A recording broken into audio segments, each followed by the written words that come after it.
पकिया, ए पकिया उठ। क्या रोज रोज उठाना पड़ता है तेरे को? चल ठेला खोल, जल्दी कर।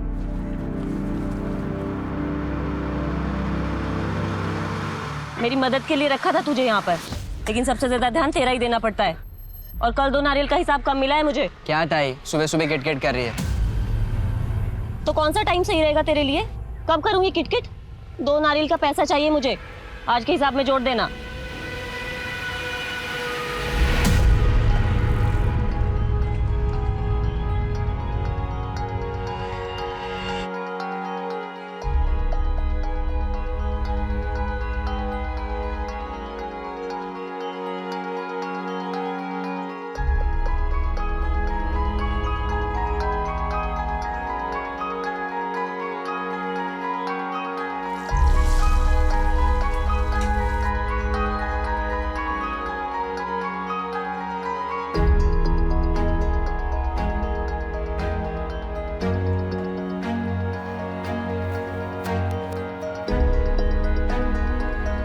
संदीप बेटा उठ, उठ ना, 8 बजने वाले हैं, स्कूल जाना है ना।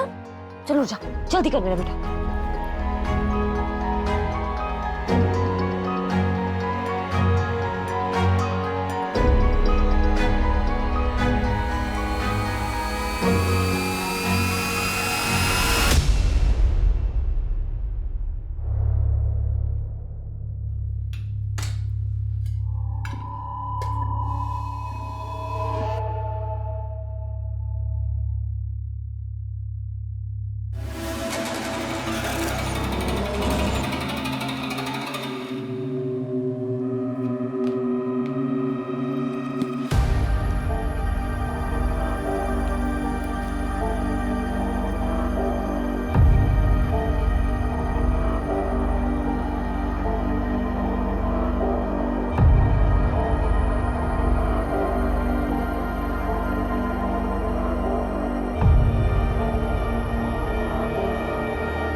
नहीं, ये ऐसे नहीं, ये ऐसे होगा। कोशिश कर रही हूँ सर।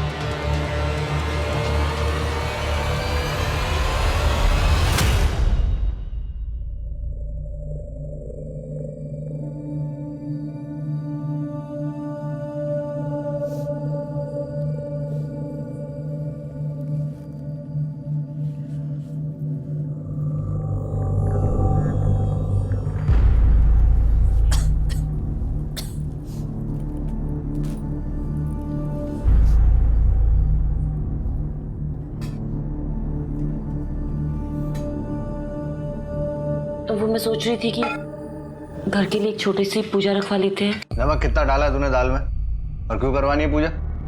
घर की शांति और भलाई के लिए। जितनी अपनी अकल और हैसियत है ना, उतना ही करने का। तो कहाँ से आएंगे पैसे? मैं मैनेज कर रही हूँ ना। और क्यों नहीं आ सकते इतने पैसे? मैं 10वीं पास हूँ। अगर तुमसे शादी नहीं की होती तो और पढ़ती, कोई अच्छी नौकरी करती। अगर मुझे कंप्यूटर सीखने के बाद कोई अच्छी नौकरी मिल जाएगी, संदीप के भविष्य के लिए भी अच्छा होगा ना। तो फिर क्यों मना कर रहे हो तुम? खुद तो ये क्लास का नाटक छोड़ और पूजा का भी। अपना चल रहा है, सब कुछ ठीक है ना? बस इतना ही बहुत है। लेकिन मैंने पुजारी जी को बोल दिया है। अरे तो पुजारी को मैं समझा दूंगा।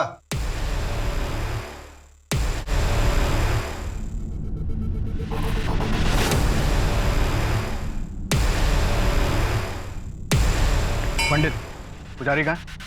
वो अंदर पूजा में बैठे हैं। ए पुजारी, मेरी बीवी आई थी क्या इधर, कविता? जी हाँ, मैं ही आपके घर पर पूजा की तैयारियां कर रहा हूँ। कोई जरूरत नहीं, पूजा कैंसिल। जी, कोई समस्या है? अरे समस्या आप हैं, आप जैसे लोग हैं जो भगवान का नाम दिखाकर हमें डराते रहते हैं, गरीब लोगों का शिकार करते रहते हैं। और मेरी बीवी में तो है ही अकल की कमी। देखिए, आप शांत रहिए। क्या कर रहे हो तुम? माफी मांगो इनसे। अरे मैं क्यों माफी मांगू? माफी तो इन्हें मांगनी चाहिए। मेरे घर में क्या होगा ये मैं तय करूंगा ना, ये नहीं करेंगे। सारी दुनिया से झगड़ा, गैस वाले से झगड़ा, केबल वाले से झगड़ा, पड़ोसियों से झगड़ा, अब ऊपर वाले से भी झगड़ा। इन्होंने कुछ नहीं बताया मुझे, मैं खुद आई थी इनसे पूछने। घर चलो अब, जब देखो झगड़ा।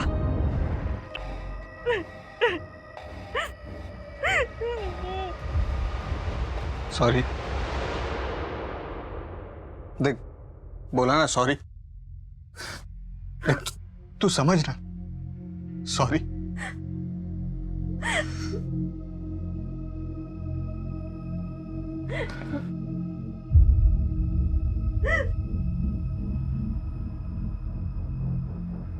ले पानी पी। कितनी बार सॉरी बोलेगा? सब ठीक हो जाएगा, सब ठीक हो जाएगा। तू कभी नहीं समझेगा, तुझे साथ खुद माफ है।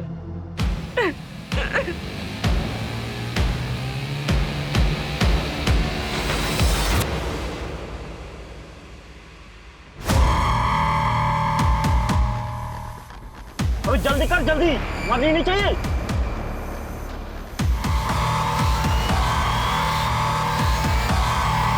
इतनी रात को कहां चली गई? आने दे उसको, तब बताता हूं। तू मुझे क्या घूर रहा है?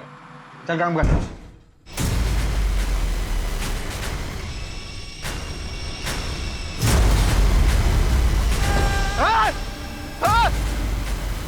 कविता, कविता, क्या बेटा? बाबा, माँ को क्या हो गया? Hello, police station? क्या बताइए। हाँ,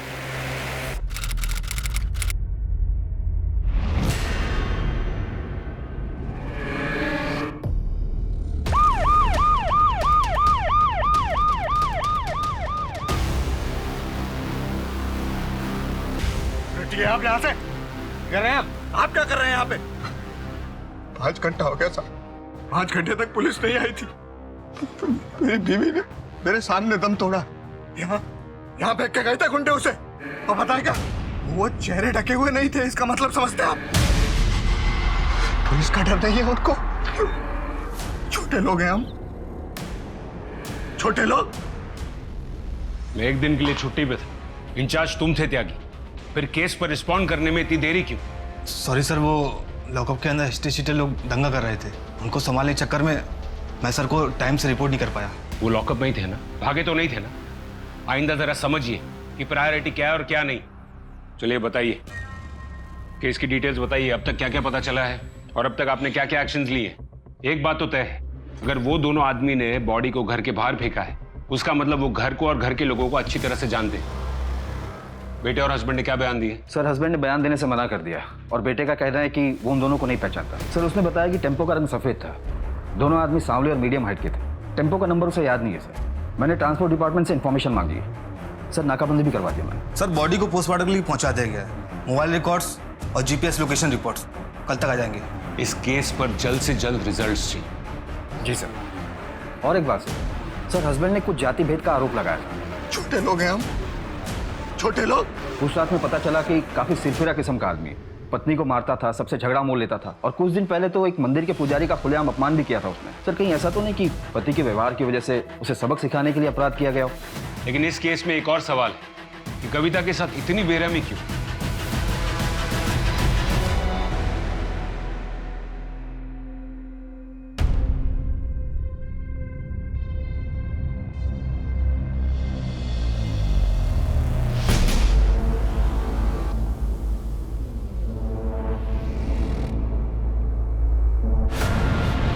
मैडम मेरी मदद कीजिए, मेरे साथ बहुत बड़ा धोखा हुआ है। जी मेरा नाम डॉक्टर दिवाकर है, मैं यहाँ ओल्ड सिटी रोड पे प्रैक्टिस करता हूँ। मेरी बीवी ने मेरे साथ चीटिंग की है, मेरी प्लीज कंप्लेन लिखिए। चीटिंग? क्या मतलब?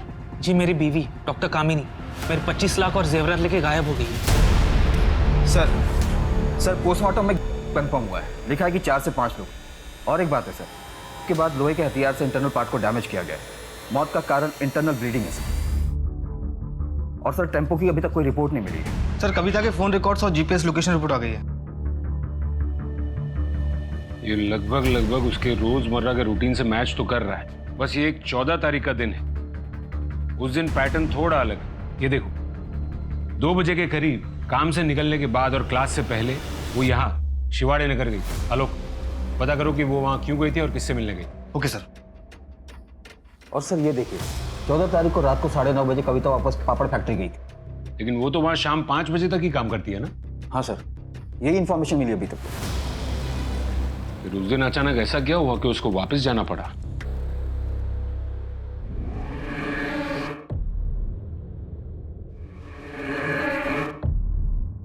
अब हमारा क्या होगा पापा? हमारा सब कुछ तो खाना बना जाके। मुझे नहीं आता पापा। नहीं आता तो सीख ले, क्योंकि इसके अलावा कोई उपाय है नहीं। और हाँ वो पकिया को बोल पैसे देके जाए। जैसा लगता है तेरा स्कूल भी छुड़वाना पड़ेगा।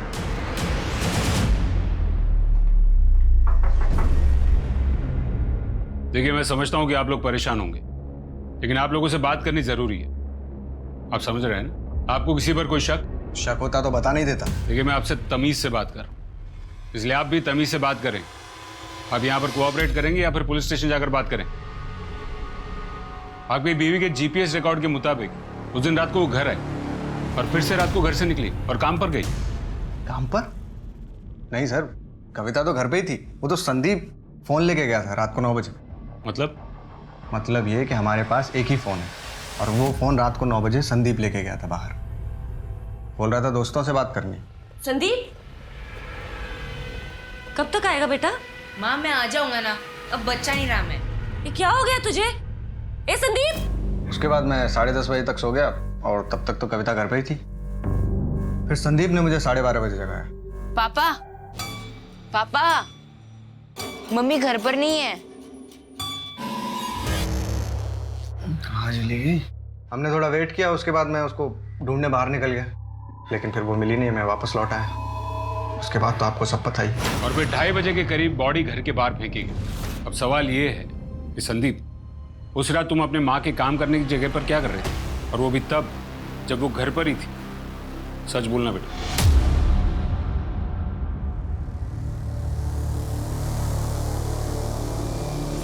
हेलो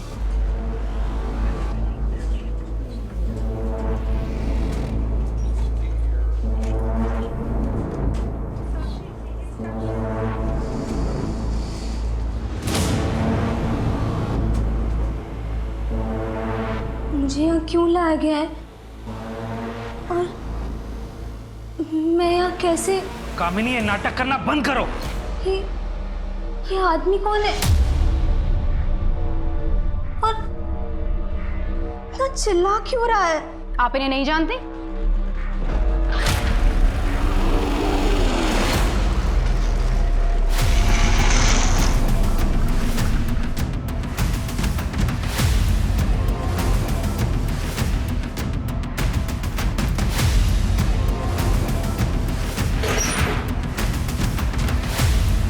सर अंदर कुछ नहीं है।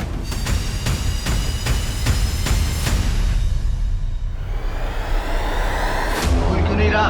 बताना। मैं फिर से पूछ रहा हूँ बेटा, तुम उस रात वहां क्या कर रहे थे? देखो टैलेंट तो इंडिया में भरा पड़ा है, लेकिन अगर इस इंडस्ट्री में आगे बढ़ना है तो बंदे को सिर्फ टैलेंटेड नहीं, स्मार्ट भी होना चाहिए। तेरी माँ को लगने लगा है कि जो चाहे वो कर सकती है। कंप्यूटर करना है उसे, सब जानता हूँ। छोड़ने वाली है हम दोनों को। एक नया पति और उसके साथ एक नया बेटा, ये सब चाहिए उसको। पापा आप ये क्या कह रहे हैं? तब कुछ पता है तुझे? कैरेक्टरलेस हो गई है तेरी माँ। नहीं तो पता इतने पैसे कहाँ से आ रहे हैं? पापड़ी बेल रही है या कुछ और कर रही है?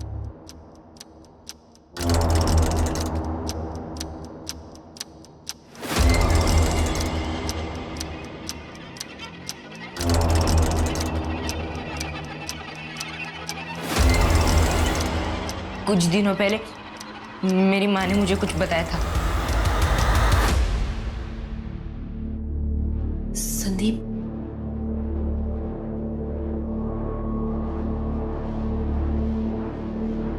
बेटा मुझे हफ्ते में 2 दिन नाइट शिफ्ट करना पड़ेगा। कंप्यूटर क्लास के पैसे भी देने हैं। तेरा भी तो ट्यूशन का फीस बढ़ गया है ना। घर के भी कितने खर्चे हैं बेटा। रात को जब तेरे पापा सो जाएंगे तो मैं निकल जाऊंगी। तू अपने पापा से कुछ कहेगा तो नहीं? कराई शपथ। रात को वापस क्यों जाना है? बेटा बोला ना नाइट शिफ्ट है, ठीक है?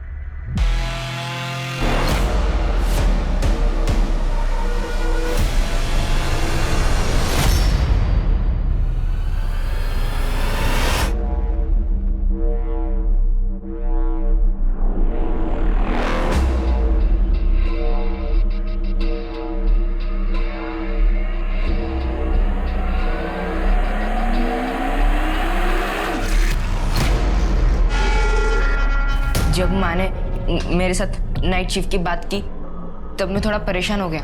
मैं देखना चाहता था कि वह सच में नाइट शिफ्ट लगती है कि नहीं। मैंने देखा वहाँ नाइट शिफ्ट तो लगती है, पर वो जो देखा वो देखकर मैं वापस आ रहा था और फिर रास्ते में मुझे मेरी माँ मिली।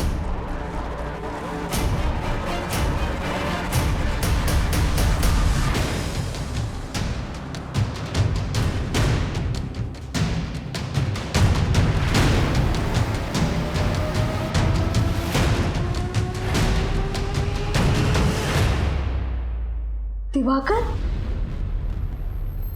तो क्या आप इन्हें जानती? जी मैडम, ये मेरा पति है। क्या आपको ये समझ में नहीं आ रहा है? दिख नहीं रहा है कि ये नाटक कर रही है? पहले याददाश्त का खो जाना, फिर वापस आना, ये सब इसकी एक चाल है। मेरे घर से पैसे और जेवरात लेकर कहीं छिपा दिए हैं और अब सब ये नाटक करके हमें गुमराह कर रही है। नाटक मैं कर रही हूँ या तुम कर रहे हो?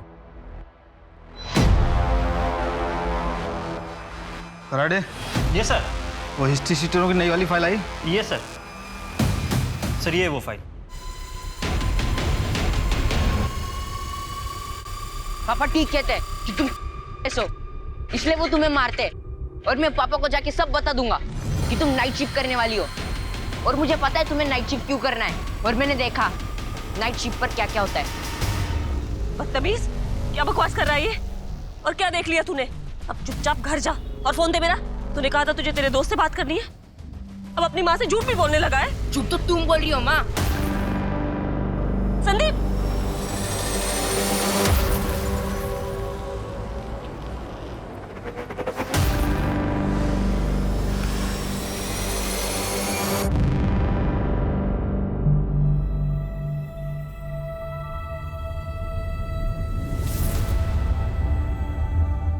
हो पापा?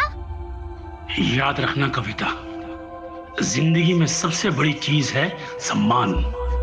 उसके बिना कुछ भी नहीं है। और उससे भी बड़ी चीज है आत्मसम्मान। उसे कभी मत खो देना। किसी के सामने हाथ मत फैलाओ। हमेशा कड़ी मेहनत करो और अपनी खुददारी बनाए रखो।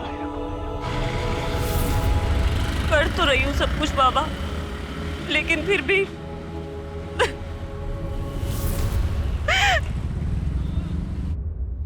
माँ पे जासूसी करता है? शर्म नहीं आई तुझे? पर आपने तो बोला था। किशोर जी बस।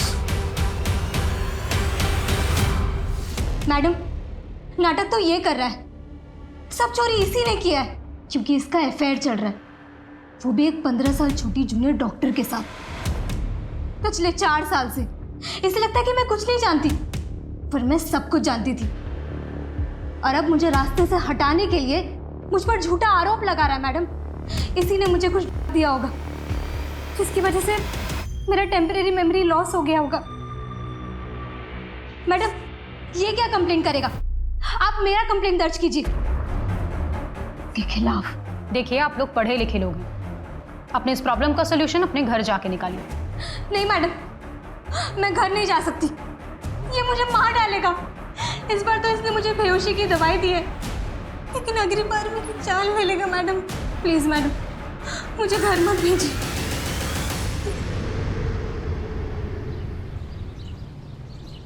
बाबा चाय। बेटा कब तक रुकना होगा मुझे यहाँ? बस 2 दिन बाबा, उसके बाद 6 महीने पूरे होने वाले हैं। चिंता मत कीजिए, घर पर सब ठीक है, मैं सब संभाल रहा हूँ, माँ भी ठीक है।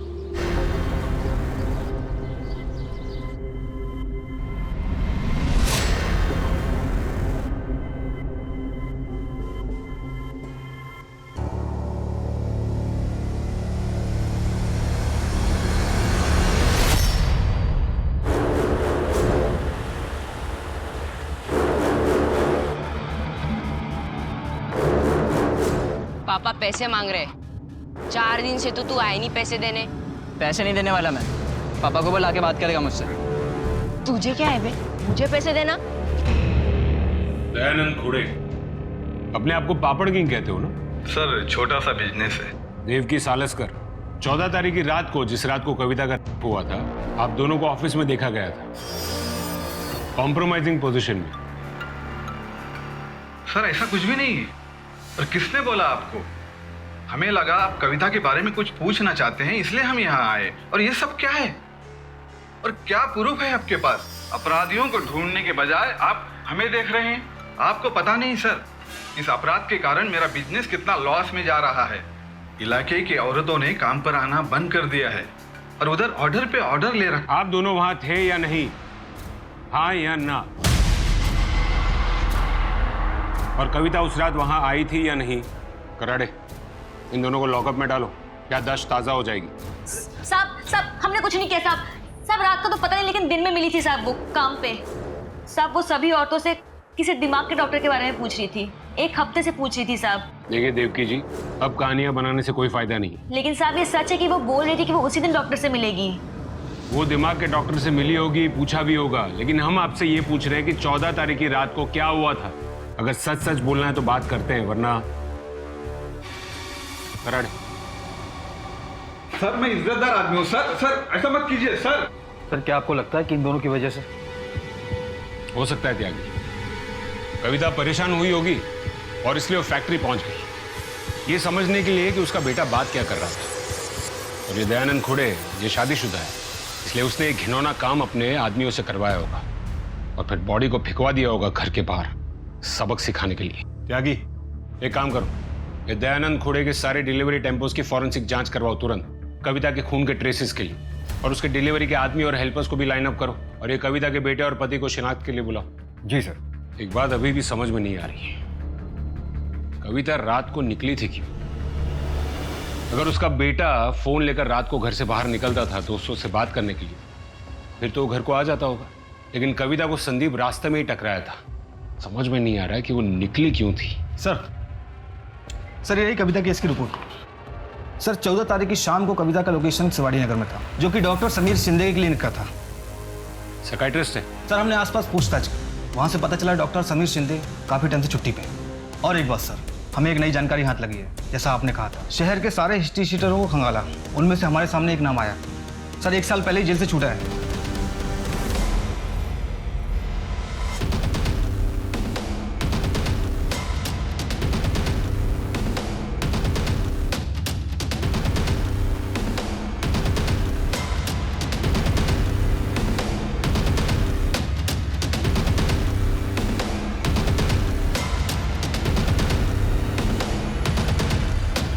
ये साहब मेरे को क्यों पकड़ के लेके आए? अब 1 साल पहले तू जेल से छूटा ना, चेन स्नैचिंग, पॉकेट मारी, लंबी लिस्ट है तेरी। और इस बार तो तू बाहर ग्रेजुएट बन के आया है और मर्डर भी करने लगा। हाँ, बड़े दोस्त बनाए कि नहीं? नहीं साहब, मेरे को कुछ नहीं पता। माना कि मैं गलत था। जेल से छूटने के बाद मैं सुधरना चाहता था। बीच के पार मुझे कविता दीदी मिली।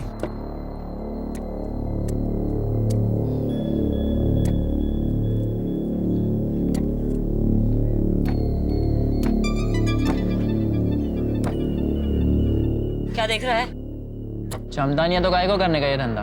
तेरे से मतलब? ला इधर ला।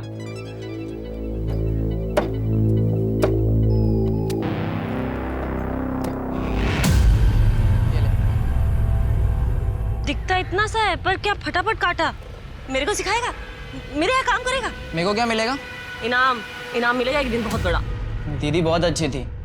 उन्होंने मेरा काम देखकर मुझे अपना ठेला बेच दिया। उसने तुझे ठेला बेचा या तूने उसको अपने जेल के दोस्तों को बेच दिया? चल बता, क्या हुआ था उस दिन रात को? साहब मैं सच कह रहा हूँ, मैंने कुछ नहीं किया। किसकी कसम खाओ साहब, कविता दीदी ने मुझे सच में अपना ठेला 11 रुपए में बेच दिया था। 11 रुपए? मजाक लग रहा है तेरे को? इस बार तो तू लंबा अंदर जाएगा बेटा। उसको अंदर डालो। साहब मैं सच कह रहा हूँ साहब। साहब कुछ समझ में नहीं आ रहा त्यागी। एक तरफ ये कविता का बेटा ये कह रहा है कि कविता ज्यादा पैसा कमाना चाहती है, नाइट शिफ्ट भी करना चाहती है, और एक तरफ ये पक्या अगर ये सच कह रहा है तो 11 रुपए में ठेला बेच दिया। ये कविता आखिर करना क्या चाहती थी और वो रात को घर से निकली क्यों?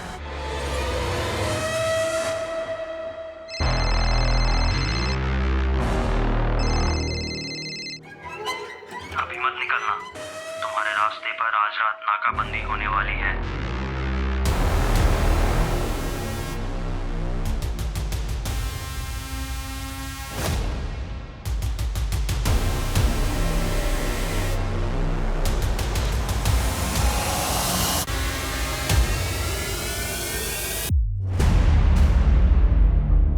आप अंतिम संस्कार के लिए अपनी पत्नी की बॉडी ले जा सकते हैं। सर, पापड़ फैक्ट्री में काम करने वाले डिलीवरी मैन को कविता के पति और बेटे किसी ने नहीं पहचाना। ठीक है, रिलीज करो उनको। समझ में नहीं आ रहा एक बड़ा टेम्पो और 2 आदमी हवा में गायब कैसे हो सकते हैं। देखो कामिनी, क्यों ना हम ये सब कुछ भुलाकर एक नई शुरुआत करते हैं। मुझे तलाक चाहिए। इस बात को हम दोनों जानते हैं कि वो पैसे तुमने लिए हैं। कम से कम उसमें से मुझे आधा तो दे दो। मैं नहीं जानती कि तुम किस पैसे के बारे में बात कर रहे। प्लीज ये घर छोड़ के चले जाओ और उस औरत के साथ ही रहना। सर, वो डॉक्टर जिसे कविता मिलने गई थी, डॉक्टर समीर, उसके क्लिनिक से फोन आया था।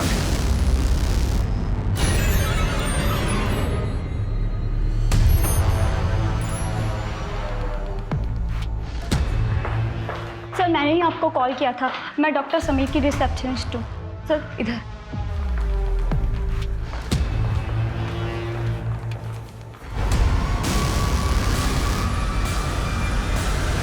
इनका कॉल आया था 14 तारीख को। इन्होंने कहा इनको अचानक से गांव जाना होगा तो इनके सारे अपॉइंटमेंट कैंसिल कर दूँ। लेकिन आज मॉर्निंग में पड़ोसी का कॉल आया कि इनके घर से बहुत ज़्यादा बदबू आ रही है। तो क्लिनिक में एक चाबी रहती है इनके घर की, तो मैं वो लेकर यहाँ पर आ गई। डॉक्टर साहब अकेले रहते थे, उनका कोई परिवार नहीं था। इस टुकड़े से तो लगता है कि ये किसी औरत की साड़ी का या दुपट्टे का होगा, और कविता की फैमिली से इसकी शिनाख्त करो। वैसे भी त्यागी, ये क्राइम सीन लग नहीं रहा है। कविता के गुनहगार तो 4-5 आदमी थे। यहाँ पर ऐसे कोई स्ट्रगल के निशान भी नहीं दिख रहे। तो एक काम करो, पड़ोसियों से पूछताछ करो, और घर के बाहर सीसीटीवी कैमरा भी है। 14 तारीख की फुटेज निकलवाओ।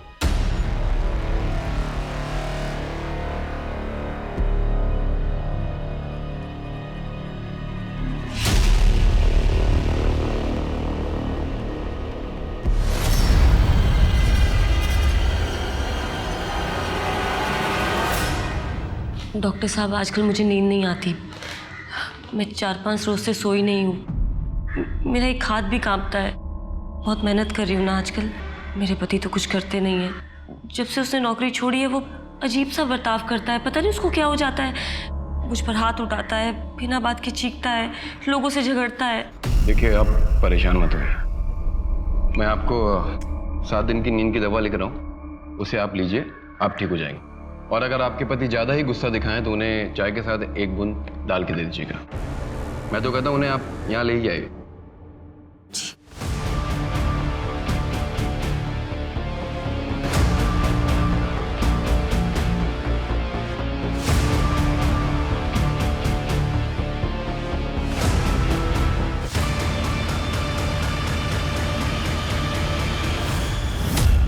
मेरे बेटे ने मुझे धोखा दिया, मेरा पैसा लेके भाग गया।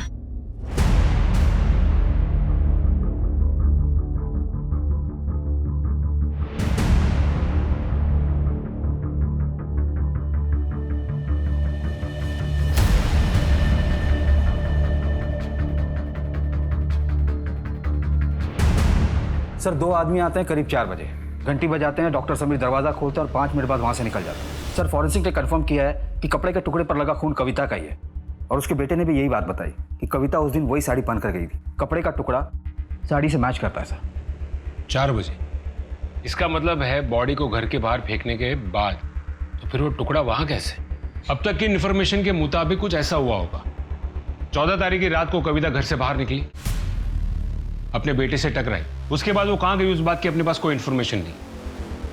उसके बाद उसके साथ जुर्म होता है, उसे घर के बाहर फेंका जाता है करीब 2:30 बजे। फिर 4 बजे वो दोनों लोग डॉक्टर समीर का खून करते थे। फिर वही दोनों लोग या तो डॉक्टर समीर से फोन करवाते या खुद ही रिसेप्शनिस्ट को कह देते हैं कि डॉक्टर समीर छुट्टी पर गए हैं। डॉक्टर समीर के प्रिस्क्रिप्शन रिकॉर्ड और कॉल रिकॉर्ड से एक बात तो साफ है कि कविता उस दिन कंसल्टेशन के लिए गई थी और उस दिन वो डॉक्टर समीर से पहली बार मिल रही थी।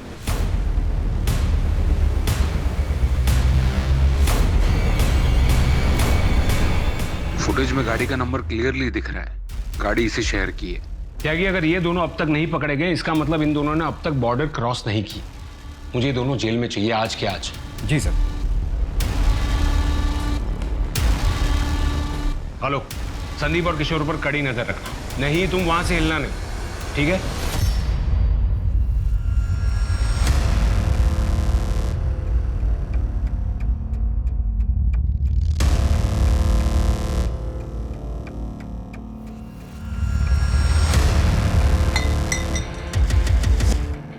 सर पार्शियल प्लेट से व्हाइट कलर की 2 टेम्पो ट्रैक होगी। उसमें से एक गाड़ी का नंबर सीसीटीवी फुटेज में दिखे गाड़ी के नंबर से मैच होता है। उसमें से एक रात को अलीबाग में था, किसी बाबू का है सर। गुड जॉब, उठा लो सबको।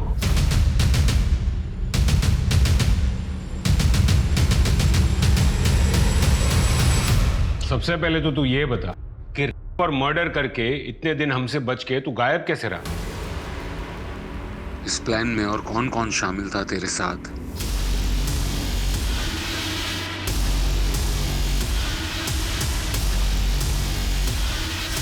आओ आओ, आखिरकार तुम आ ही गई।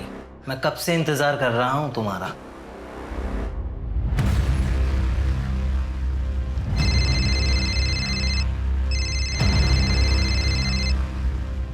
हेलो, हाँ ठीक है, पहुंच रहा हूँ 20 मिनट में। मेरे को कितनी बार बोला ऐसे बुलाने का नहीं। तेरी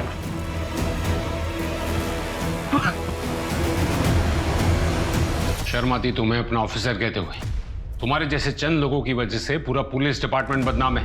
कौन है वो लोग जिन्हें तुम बचाने की कोशिश कर रहे हो? सर मुझे नहीं मालूम कि ये और मर्डर किसने किए। मैं तो कुछ पैसे के लिए बस इन्हें इन्फॉर्मेशन देता था, बस यही कि हमारी नाकाबंदी कहाँ लगने वाली है।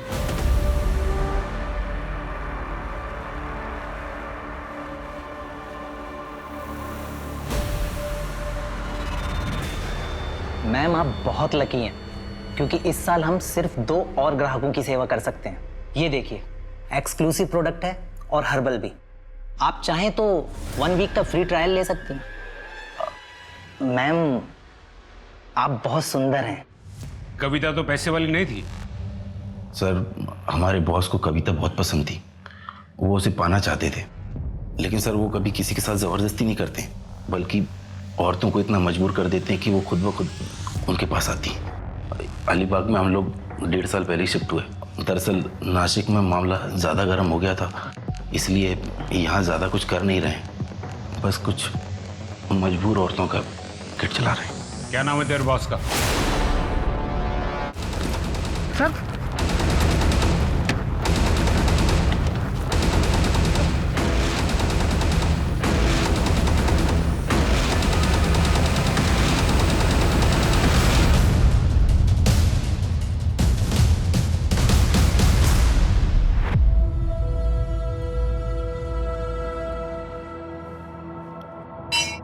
देख कविता, पुजारी जी यहाँ नए हैं, लेकिन इन्होंने मेरी बहुत मदद की है। मुझे यकीन है कि इनके पास तेरी भी समस्या का कोई ना कोई समाधान जरूर होगा। तो कितनी बार मंदिर आते, मैंने तुझे कितनी बार कहा कभी मिल तो ले। मैं आपकी समस्या समझता हूँ। आपको अपने घर पे एक विशेष पूजा करनी है और फिर उसके बाद आपके जीवन में खुशहाली ही खुशहाली आएगी। मेरी बीवी आई थी क्या इधर, कविता? जी हाँ, मैं ही आपके घर पर पूजा की तैयारियां कर रहा हूँ। कोई जरूरत नहीं, पूजा कैंसिल। कोई समस्या? अरे समस्या आप हैं, आप जैसे लोग हैं जो भगवान का नाम दिखाकर हमें डराते रहते हैं। पंडित जी, मैं अपने पति के व्यवहार के लिए आपसे फिर से माफी मांगती हूँ, लेकिन मुझे आपकी मदद की जरूरत है। ये आपके लिए परीक्षा की घड़ी है। यदि ये पूजा आपके घर पर नहीं हो सकती तो मेरे पास एक पवित्र स्थान है जहाँ ये पूजा की जा सकती है। 14 तारीख की रात, जो कि एक शुभ मुहूर्त है, तब ये पूजा की जा सकती है। जी पंडित जी, मैं आऊंगी। उस वक्त मेरे पति और मेरा बेटा सो रहे होंगे। मैं जरूर आऊंगी। और आपकी दक्षिणा?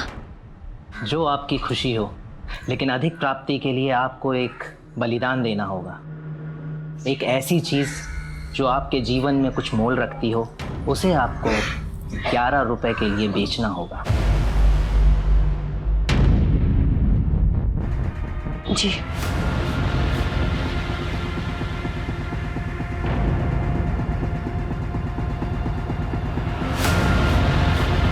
कविता, तू?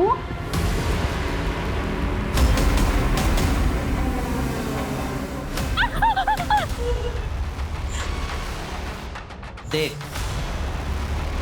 अगर तू चुपचाप रहेगी तो तुझे सिर्फ मुझे खुश करना पड़ेगा, वरना मेरे सब दोस्तों को। और डॉक्टर समीर को? उसे तो मारना ही था। वो सांगली मेरे गांव से था। उसने मुझे मंदिर में पहचान लिया था।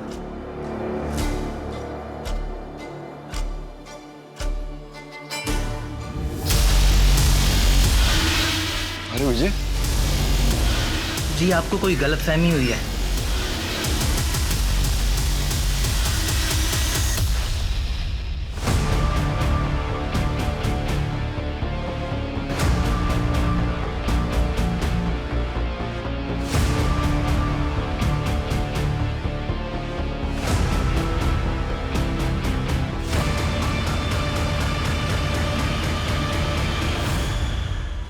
इस पेड़ के नीचे अगर पैसे डाल दो तो दुगने हो जाते हैं।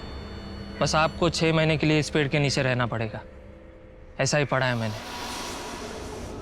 मुझे बहुत जल्दी समझ में आ गया था कि लोगों को बेवकूफ़ बनाना कितना आसान है। मैंने तो अपने बाप को भी नहीं छोड़ा।